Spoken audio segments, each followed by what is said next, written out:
And our guest is Mike Quincy, automotive content specialist for Consumer Reports magazine. Mike, always a pleasure to have you with us. Thanks Great for coming to be back. in. March 2014 issue, focus on luxury sedans. And these are the cars, $50,000, $60,000, $70,000 sticker price, not unusual. There's a great line in the story I'm going to quote to you. When you buy a car at that price range, looking for something that embraces your individual taste and driving style. That's what you're doing. This is not just buying a car to get you to the market to buy milk. It's a statement, isn't it? Oh yeah, certainly. No one needs a car this fancy, this expensive, this exclusive. But if you've worked hard all your life and you've earned this, then it certainly is a treat. I mean, it's worth it when you come out of your house in the morning going to work and you've got a set of these keys in your hands. Your number one rated car, and it's not one of the ones you featured, so I won't talk a lot about it. We talked about it, in fact, before when it got the 99 rating.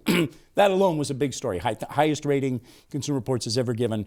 The 99 out of 100 rating, the Tesla Model S, top of your list, $89,650 sticker price. Clearly not for everybody. Even if everybody'd want to drive it, everybody can't. The electric car for the common people, right? But it is the electric car. Yes. And there are still, and that's where it kind of lost some of the points, isn't it? Just the fact it's electric and it's not easy to drive cross country yet. Well, right. I mean, Tesla has made a big deal about having their supercharger stations from coast to coast, and probably technically there is a way to do it. The quick charging station for the Tesla is you go up and in 30 minutes you get half the charge, but still, yeah, it's not giving you the cruising range of a couple of the diesel models that we tested in the March issue, the E-Class Mercedes and the Audi A7.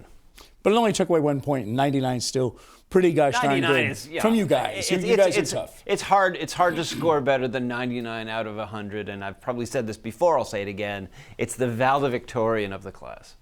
Let's take a look at 3 luxury models that you do specifically feature in the March issue. MercedesBenz E250 Blue Tech, $62,900 price tag, a 98 score. Diesel-powered, long driving range, 800-mile, called the most rational luxury car you'll find. Using the word rational and luxury car in the same sentence is a bit of editorial license, shall we say. But really, it's a treat to drive. I love road trips, long road trips. I've driven, say, from Connecticut to Detroit a number of times. This is one of these cars where you fill it up with diesel fuel in Connecticut, and you can make it all the way out to Motown and not have to stop for fuel, which is really incredible. I mean, I love how the fuel gauge doesn't move. The E-Class is quiet, it's comfortable, it has awesome visibility. Whenever I'm asked a question, you know, what is the ultimate car for you? And I've driven a lot of awesome exotic cars, but at this stage of my life, give me an E-Class, an open road, time, a little bit of cash, and I'll call you when I make it to LA. Tell me real quick what this line in the review of the Mercedes-Benz E250 means. Impressive balance and ride handling. Okay, I pretty much get that.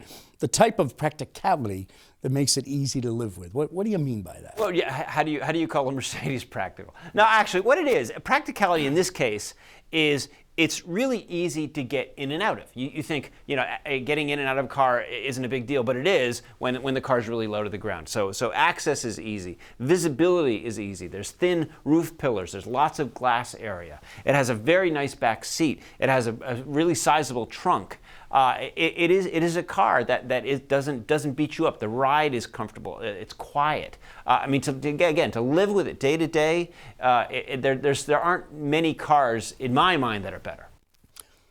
Number 2 of the cars you reviewed, the Audi A7, almost $71,000 price tag, a 95 score. It was a pretty simple review, really. You basically said it's sleek, it's got an emphasis on style and pizzazz. Diesel V6. You like this car, I gather. Oh, yeah. It's sportier than the E-Class. Again, this is all about style. I don't know where the stylists for Audis have been going to school, but they're really hitting the sweet spot of making a car look like a rolling work of art. Not only is the exterior styling beautiful, but the interior is gorgeous. The seats are beautifully stitched. The dashboard is nicely put together. Again, a quiet ride. The diesels of today are nothing like they used to be. They're much quieter inside. They don't smoke as much. They don't smell as much. And there's really smooth progressive acceleration that you get from these turbo diesel engines. Let's go to the final car on your list, and we got a little more than a minute. The Cadillac CTS Luxury, about $59,000, a 76 score. That jumped out at me. It's the first American car, American-made, on your list. Drops down to a 76. Big drop from those two other models you tested for this issue. Why? What brings the Cadillac down in rating? But less expensive too. I mean, you have to cut a little bit slack for being a lot less money. I think what the CTS is dealing with is, unless you get the really high-end sport version, it's a pretty good car. It's not a great car. The V Sport version of the CTS is really where it shines, because it's got the horsepower and the handling and better wheels and tires and things like that. However, at Consumer Reports, we try to test most of the mainstream models, the kind of trim lines that most people buy, and that's the CTS we came up with. It's a very good effort by General Motors. Certainly better interior than they've been making for a long time. We don't know about its reliability yet. General Motors reliability in Consumer Reports surveys really run hot and cold, so we have to kind of hold off seeing how that's gonna pan out. But it's not a bad effort, but it's not quite as good as the best in class.